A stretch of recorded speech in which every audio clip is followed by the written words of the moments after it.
आता थेट डॉक्टर एक प्रश्न विचारतो आणि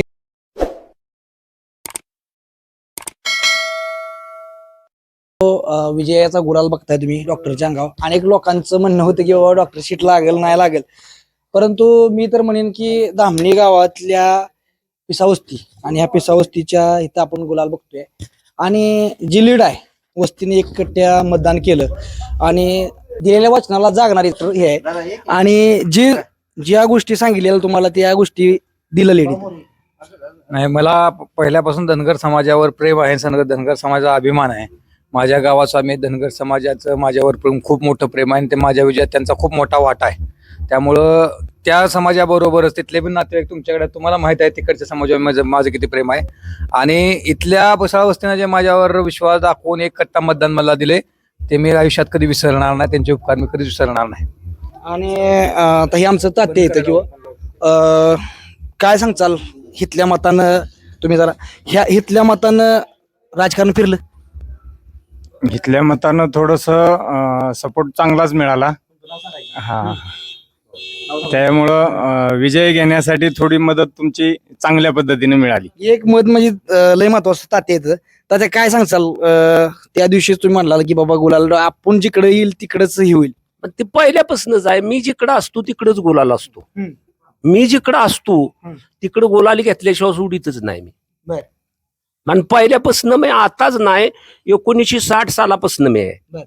दिलेल्या वचनाला जागणारी माणसं ही महत्वाची गोष्ट आहे. आणि तुम्हाला सांगतो आज आपला की एखाद्या माणसाला आपण विश्वास ठेवायचा म्हणजे ह्या माणसावर विश्वास ठेवणं म्हणजे बरोबर आहे.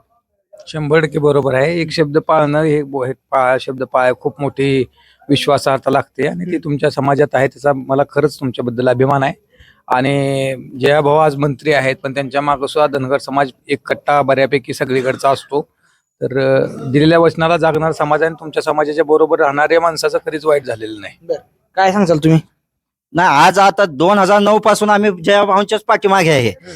आज आता ह्या निवडणुकीत डॉक्टर साहेबांना उमेदवारी मिळाल्यापासून जे त्यांना एक शब्द दिलता आम्ही की पिसावस्ती एक कट्टा करणारच, काही झालं तरी गुलाल आपलाच असणार, हे शब्द त्यांना मी एक दिलेला होता पिसावस्ती तर्फे. तो पूर्ण आज झालेला आहे. काय डॉक्टर विजयाचं श्रेय कुणाला द्याल तुम्ही? एवढे विजयाचं श्रेय कुणाला द्याल? विजयाचं श्रेय पहिले प्रथम माझ्या या गणामध्ये जे भारतीय जनता पार्टीच्या वतीनं मला उमेदवारी दिली ते सन्माननीय मंत्री जयकुमार गोरे भाऊने माझ्या विश्वास दाखवून त्यांनी उमेदवारी दिली. ते पहिलं श्रेय मी जयभाऊंना देईन. त्यांनी केलेली विकास कामं. आपण मतं मागायला जातो त्यावेळेस लोक विचारतात तुम्ही काय केलं, तुमच्या पक्षानं काय केलं, तुमच्या नेत्यानं काय केलं. तर त्या माणसानं एवढं काम केलंय की कामं सांगून सांगून दमतंय. एवढी कामं त्यांनी केली. त्यामुळे विजयाचं श्रेय हे जयकुमार गोरे भाऊंना द्यायला लागेल पहिल्या गोष्ट. आणि सामाजिक म्हणलं तर पहिलेच आपल्या या गणातील धनगर समाज एक संघ माझ्या संघ राहिला. माझ्या गावातला मराठा समाज एक संघ माझ्याबरोबर राहिला. मातंग समाज राहिला.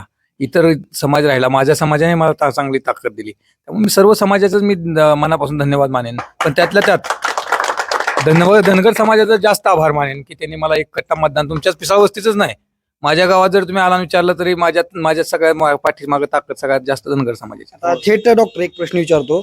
अनेक लोकांचं म्हणणं आहे की डॉक्टर इथं असतं का, इथं काय विकास करणार आहे डॉक्टर, ह्याबद्दल काय बोलतो? आता मी ठरवलेलं आठवड्यातनं 2 दिवस मी मंगळवार बुधवार मसवडमध्ये सगळ्यांच्या सेवेला आहे. मी वैद्यकीय सेवेला. आणि त्या दरम्यान माझा जसा वेळ मिळेल तसं सगळ्या वाड्या वस्त्यावरून गावागावातनं फिरून लोकांचे प्रश्न घेऊन मुंबईत जरी गेलो तरी मुंबईत मंत्रिमंडळातनं काय आपल्याला करता येईल जयाभाऊंच्या माध्यमातून तुमच्यापर्यंत काय पोहोचवता येईल यासाठी प्रयत्न करणार आहे मी. त्यामुळे आता मला एवढी मोठी तुम्ही जबाबदारी दिली त्या जबाबदारीपासून लांब जाऊ शकत नाही.